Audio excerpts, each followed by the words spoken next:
अस्सलामुअलैकुम नाजरीन, आप देख रहे हैं पीटीएन न्यूज और मैं हूं आपकी होस्ट कुरातुलैन। शामिल करते हैं आज की अहम खबरें। पंजाब में सऊदी सरमायाकारी का नया दौर, 7 बड़े शोबों में मुआहदे तय। लाहौर सऊदी अरब के सरमायाकारों ने पंजाब में 7 बड़े शोबों में सरमायाकारी और हेल्थ केयर इंफ्रास्ट्रक्चर के शोबे में ज्वाइंट वेंचर के क़याम की गहरी दिलचस्पी का इजहार किया।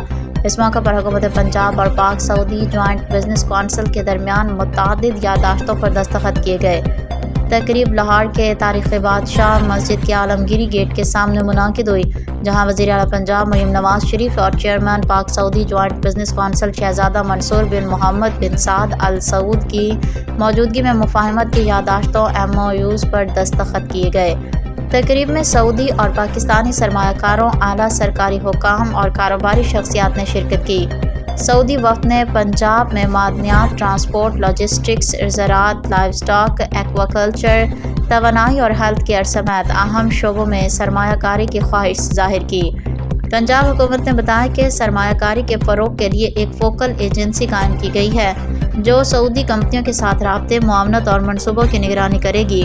दोनों फ़रीक़ैन ने मुआहदों को अमली शक्ल देने के लिए रिवायती टाइमलाइन के बजाय फास्ट ट्रैक निज़ाम अपनाने पर इत्तफ़ाक़ किया है, ताकि मनसूबों पर जल्द पेशरफ्त मुमकिन हो सके। वज़ीर आला मरीम नवाज ने तकरीब से ख़िताब करते हुए कहा कि पंजाब सरमायाकारी के लिए एक पुरकशिश और महफूज खित्ता है। उनका कहना था कि हम पंजाब को सनती हब बनाना चाहते हैं और सऊदी सरमायाकारों के लिए हर मुमकिन सहूलत और मुआवनत फराहम की जाएगी।